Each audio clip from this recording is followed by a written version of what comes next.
नमस्कार, स्वागत आप सबों का। बिहार में एसटीईटी को लेकर के सर्टिफिकेट वितरण का कार्यक्रम कल से शुरू हुआ। कई जिलों में अभ्यर्थियों के पास जैसे ही सर्टिफिकेट आया, अभ्यर्थियों के मन में जो रोष था वो पुनः उत्पन्न हो गया। अभ्यर्थी 21 जून की जो काली रात थी, अपने आप को उसी दिन के माफिक ठगा हुआ महसूस करने लगे। अभ्यर्थियों का आरोप है कि शिक्षा विभाग ने उनके साथ गंदी राजनीति की है, उनके साथ धोखा किया है। हमने लगातार बताया है कि आगे टेक्निकली आपको कोई प्रॉब्लम नहीं होगी, परंतु अभ्यर्थियों का जो रोष है कि आखिर जब शिक्षा मंत्री या फिर अधिकारियों ने उनसे जो वादा किया, उन्हें जो यह बताया कि ये मेरिट और नॉट इन मेरिट का कॉलम जो है अर्थहीन है, तो आखिर उनके सर्टिफिकेट में उस अर्थहीन चीज़ की क्या जगह है? आखिर सर्टिफिकेट में नॉट इन मेरिट क्यों लिखा गया है? अगर जिन अभ्यर्थियों का नियोजन या नियुक्ति 7वें चरण में नहीं होता है, तो क्या वो लोग प्राइवेट में इस सर्टिफिकेट यानी कि नॉट इन मेरिट के सर्टिफिकेट को लेकर के प्राइवेट में जाएंगे, तो क्या उनके भविष्य के साथ ये खिलवाड़ नहीं है? आखिर सरकार लगातार इस प्रकार का दोहरा चरित्र क्यों अपना रही है? इन्हीं सभी बातों को लेकर के अभ्यर्थी आज पहुंचे बीएसईबी का घेराव करने और रौद्र रूप अभ्यर्थियों का बीएसईबी गेट के बाहर गेट तोड़ने तक की कोशिश। पहले आप वीडियो को देखिए, फिर सारी डिटेल पूरे माजरे को हम लोग समझेंगे और गलती किसकी है और ये क्यों उत्पन्न हो रहा है नया विवाद, और इस विवाद का आखिर हल क्या हो सकता है, सारे बिंदु पर चर्चा करेंगे। सबसे पहले आप इस वीडियो को देख लीजिए।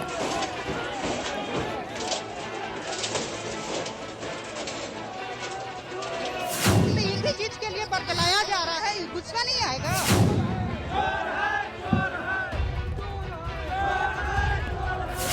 खुलेआम आनंद किशोर को चैलेंज कर रहे हैं हम लोग, खुलेआम शिक्षा मंत्री को चैलेंज कर रहे हैं। शिक्षा मंत्री को यहाँ पर आना होगा, यस आना होगा, आनंद किशोर को यहाँ आना होगा। तो आपने जो ये अभी परिदृश्य देखा, ये बीएसईबी गेट के बाहर का नज़ारा है। खबरें तत्काल की ये हैं कि अभ्यर्थियों ने थाने में अपनी गिरफ्तारी भी दी है, परंतु आखिर ये सब कुछ उत्पन्न क्यों हुआ? आपको पता है 21 जून को जो विवाद उत्पन्न हुआ था, जिसको लेकर के पटना की सड़कों पर अभ्यर्थी पहुंचे थे, लाठी चार्ज हुई थी, राष्ट्रीय खबर बनी थी। उसके तत्काल बाद जो कमेटी गठित की गई थी, उस कमेटी ने निर्णय लिया कि ये क्वालिफाइड बट मेरिट लिस्ट और qualified but not in merit list दोनों को आगे के चरणों में मौका दिया जाएगा। मंत्री महोदय और सचिव महोदय दोनों ने इस बात का विश्वास अभ्यर्थियों को दिलाया, लगातार आश्वासन दिया कि मेरिट नॉट इन मेरिट अर्थहीन चीज़ है। अभ्यर्थियों ने जब कल सर्टिफिकेट लिया, उस कॉलम को वहाँ देख अभ्यर्थियों के पैर के तले जमीन खिसक गई। अभ्यर्थियों को ये लगा कि सरकार ने अपने गंदी राजनीति में इन्हें समेट लिया और एक तरीके से इनका हाथ आज पुनः खाली हो गया।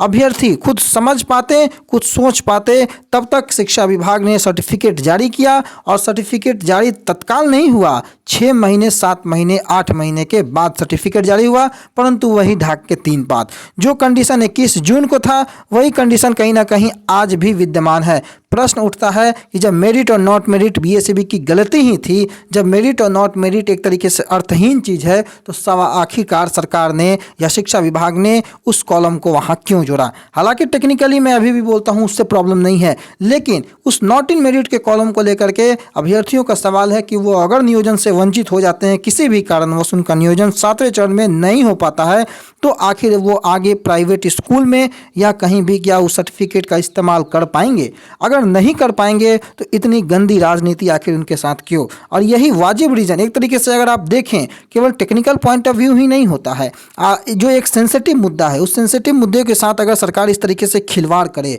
तो वो खिलवाड़ कहीं से जायज़ नहीं है। अपने आप को, गवर्नमेंट को भी ये समझना चाहिए कि ये मेरिट नॉट मेरिट का विवाद को हल करने की कोशिश करनी चाहिए, ना कि बढ़ाने की। गवर्नमेंट ने पुनः एक बार जो है इस आग में पेट्रोल छिड़कने का कार्य कर रहा है और इस मुद्दे को नहीं सुलझा पा रहा है। शिक्षा विभाग के मंत्री महोदय जो बोलते हैं, उनके ब्यूरोक्रेट्स जो बोलते हैं, अधिकारी जो बोलते हैं, कहीं से धरातल पर क्या वो उतरता है? अभ्यर्थी अपने आप को छला हुआ महसूस करते हैं। मेरिट और नॉट मेरिट, ये दो विवाद जो है वो लगातार प्रश्न चिन्ह उठा रहा है। सवाल यहाँ ये भी उठेगा कि आखिर 2011 वाले कौन से मेरिट में है या कौन से नॉट इन मेरिट में है?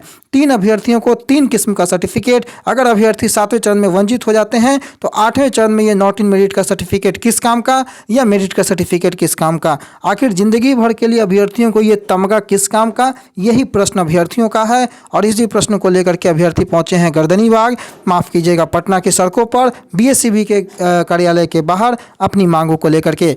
परंतु सरकार लगातार छलने का कार्य जिस प्रकार से करती है, आज भी उनकी कार्य को जारी रखा है सरकार ने। शिक्षा विभाग के अधिकारियों से जब आप ये अभ्यर्थी मिलने गए, बाहर आकर के जब इन्होंने खुलासा किया, कई बार इन्होंने कहा कि मेरिट नॉट मेरिट कोई इशू नहीं है। इवन मंत्री महोदय ने भी कहा कि मेरिट नॉट मेरिट अब कोई इशू नहीं रह गया है।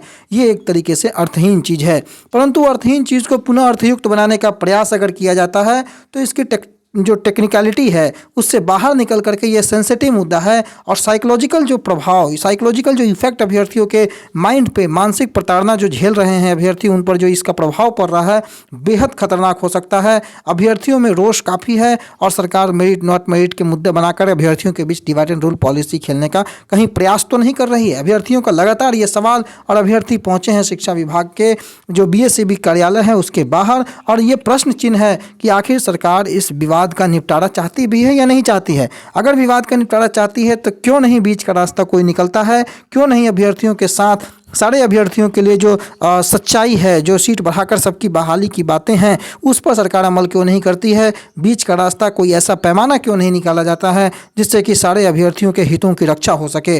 क्यों अभ्यर्थियों को आपस में लड़ाने का कार्य किया जा रहा है। शिक्षा विभाग की आखिर मंशा क्या है। क्या बहाली को पूरी कराने की मंशा भी है या आपस में अभ्यर्थियों को केवल लड़ाकर छोड़ देना है। ये शिक्षा विभाग पुनः 21 जून की जो काली रात थी, उस रात की परिकथा दोहराने की ओर है, और यही अभ्यर्थी यही सोच करके आज पटना की सड़कों पर हैं। आगे जो भी अपडेट होगा हम देंगे, परंतु टेक्निकल रूप से प्रॉब्लम नहीं है, लेकिन साइकोलॉजिकल जो एक इफेक्ट है, या फिर जो मैंने आपको बताया कि कल को जो अभ्यर्थी वंचित रह जाएंगे, आखिर उनके साथ ये क्यों। BSEB ने लेटर जारी किया, उस लेटर के तत्वाधान में ये सारे सर्टिफिकेट वितरण का कार्य हो रहा है, परंतु 21 जून को जो लेटर जारी हुआ था, 21 जून को जो सर्टिफिकेट जारी हुआ था, हूबहू वही सर्टिफिकेट है। हालांकि पता है कि सरकार बहुत शातिर तरीके से गेम कर रही है। कई अभ्यर्थी उनके गेम को पहचान पाने से अभी भी बहुत अनभिज्ञ हैं, परंतु गवर्नमेंट को ये चाहिए कि छात्रों के साथ खिलवाड़ बंद करे, जो वास्तु स्थिति है उसको समझते हुए आगे नियुक्ति की प्रक्रिया में सभी को हिस्सेदार बनाए, वो भी सीट बढ़ाकर। सरकार लगातार सीटों की संख्या कम करने का प्रयास अगर चाहती है तो वो प्रयास सफल नहीं होगा। अभ्यर्थी लगातार अपने हितों की रक्षा करना जानते हैं और इसी उद्देश्य की पूर्ति हेतु सारे अभ्यर्थियों ने सीट बढ़ाकर सबकी बहाली की मांग की थी, परंतु सरकार आगे क्या करती है देखना होगा। परंतु मेरिट नॉट मेरिट का कॉलम एक बार पुनः विवाद का कारण, मैंने कल भी बताया था, एक तरीके का ये विवाद का कारण है। सरकार चाहती तो इसे सुलझा सकती थी, परंतु गवर्नमेंट ने स्टेप अभी फिलहाल नहीं लिया है। सर्टिफिकेट इशू हो गया है और अभी भी इसको लेकर के अभ्यर्थियों में रोष है। आगे जो भी अपडेट होंगे उस अपडेट से आपको रूबरू करवाएंगे, परंतु अभी भी इसके बावजूद भी अभ्यर्थियों को आगे बढ़ने से टेक्निकल रूप से कहीं कोई प्रॉब्लम नहीं है, कानूनी रूप से कहीं कोई प्रॉब्लम नहीं है। 26 जून का लेटर अभी भी यथावत है, इस बात को भी जानना पड़ेगा। लेकिन जो साइकोलॉजिकल जो इफेक्ट है वो पूरे अभ्यर्थियों के बीच विद्यमान है, रोष की स्थिति है, और इसी को लेकर के अभ्यर्थी पहुंचे हैं BSEB के बाहर। क्योंकि डायरेक्ट अधिकारियों से या मंत्री महोदय से जब बातचीत हुई है, उन्होंने अभ्यर्थियों का कहना है कि इस बात को एक्सेप्ट किया था कि हाँ ये कॉलम नहीं रहेगा, और उसके बावजूद इस कॉलम का रहना कहीं ना कहीं एक विश्वासघात की स्थिति उत्पन्न करता है।